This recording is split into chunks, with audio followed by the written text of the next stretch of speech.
Hi everyone. आज की जो हमारी वीडियो है वो पढ़ाई से थोड़ी अलग है। इसका टॉपिक है आर ओ की वैकेंसीज। तो इसमें जो वैकेंसी आई है आर ओ की वो आई हैं 411। और इसमें जो एप्लीकेशन फ़ी है वो अनरिजर्व कैटेगरी के लिए है 125।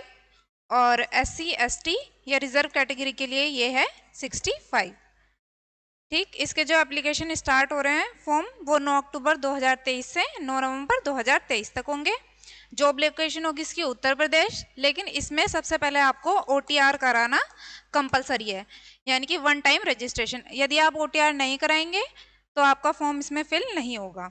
इसके बाद इसकी जो एज है वो एज लिमिट है इसकी 21 से 40, यानी कि 21 साल से, यानी 21 साल से लेके 40 साल तक के लोग इसको फिल कर सकते हैं। और इसकी जो कट ऑफ मार्क्स एक्सपेक्टेड है वो है जनरल कैटेगरी के लिए है 125 से 135, OBC के लिए है ये 120 से 130, और SC के लिए है 104 से 110, और ये ST के लिए है 92 से 100। और जो इसमें फीमेल के लिए है वो है 115 से 120 के बीच। इसके बाद इसका सिलेबस देखते हैं कि इसका सिलेबस क्या है प्री और मेंस का।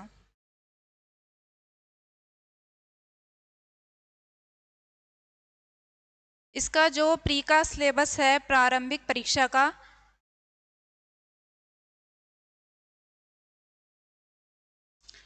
उसको दो भागों में विभाजित किया गया है। पहला है सामान्य अध्ययन जो कि ऑब्जेक्टिव होगा, दूसरा है सामान्य हिंदी, ये भी ऑब्जेक्टिव ही होगा।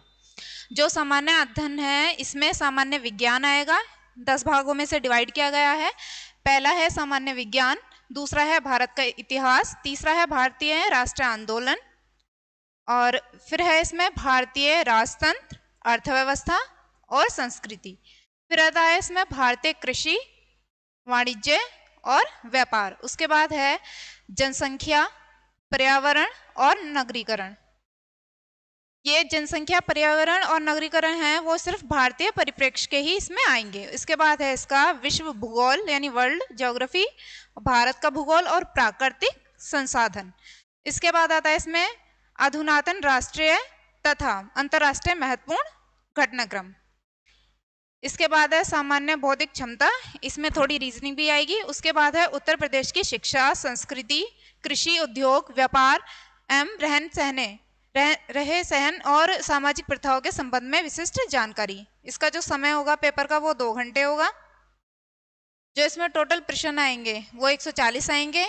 पूर्णांक होगा इसमें 140, यानी कि एक क्वेश्चन 1 नंबर का होगा और इसमें 1/3 नेगेटिव मार्किंग होगी।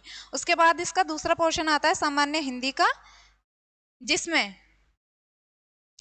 विलोम शब्द, वाक्यवर्तनी, अनेक शब्दों के एक शब्द, तत्सम तद्भव शब्द, विशेष और विशेषण और पर्यायवाची शब्द आएंगे। इसमें 60 प्रश्न आएंगे जिनका पूर्णांक 60 होगा और ये 1 घंटे का पेपर होगा।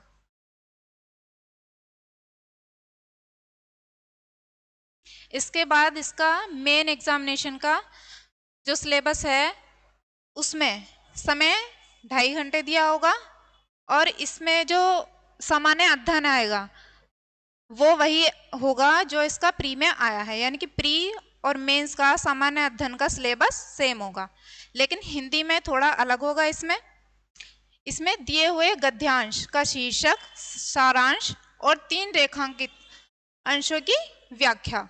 दूसरा आएगा इसमें किसी दिए हुए सरकारी पत्र का सारणी रूप यानी कि टेबुलर फॉर्म में सार लेखन करना है। जैसे कि आपको एक पत्र दिया होगा तो उसको टेबल बनाकर शॉर्ट फॉर्म में लिखना होगा।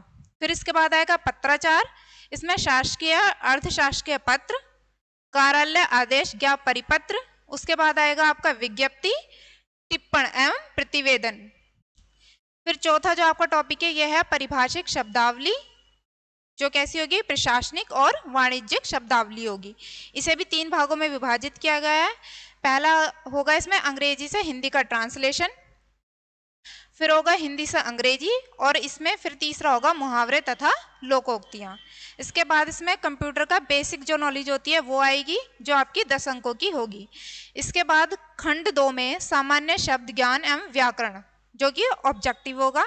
इसमें आएंगे विलोम शब्द, वाक्य एवं वर्तनी शुद्धि, अनेक शब्दों के लिए एक शब्द, तत्सम एवं तद्भव शब्द, विशेष्य और विशेषण। फिर इसका जो खंड 3 है, इसमें आपको निबंध लिखने होंगे। ये आपका डिस्क्रिप्टिव रहेगा। इसमें 3 घंटे का समय मिलेगा। जो इसके टोटल अंक होंगे वो होंगे 120। इस प्रश्न पत्र के अंतर्गत 3 प्रश्न होंगे। प्रत्येक प्रश्न के एक एक शीर्षक यानी कि क, ख और ग का चयन करते हुए दी गई शब्द सीमा में कुल 3 निबंध लिखने होंगे। पहला है साहित्य और संस्कृति, दूसरा इसका जो टॉपिक होगा वो सामाजिक क्षेत्र से होगा, तीसरा जो इसका टॉपिक होगा वो राजनीतिक क्षेत्र से होगा। फिर आता है इसका दूसरा, इसमें 2 काम है विज्ञान, पर्यावरण एवं प्रौद्योगिकी, दूसरा है आर्थिक क्षेत्र, ग है कृषि एवं व्यापार से रिलेटेड कोई भी टॉपिक होगा जिसमें निबंध लिखने होंगे। फिर तीसरा इसमें आता है राष्ट्रीय एवं अंतर्राष्ट्रीय घटनाक्रम। उसके बाद है प्राकृतिक आपदाओं, भूस्खलन, चक्रवात, भूकंप, बाढ़, सूखा इत्यादि। फिर इसका जो ग है वो है राष्ट्रीय विकास की योजनाएं। इस तरीके से जो ये टोटल मेंस होगा वो हमारा 400 नंबर का होगा। खंड 3 होगा इसका 120 नंबर का, खंड 2 होगा इसका 60 नंबर का, और जो खंड 1 होगा इसका वो होगा 100 नंबर का।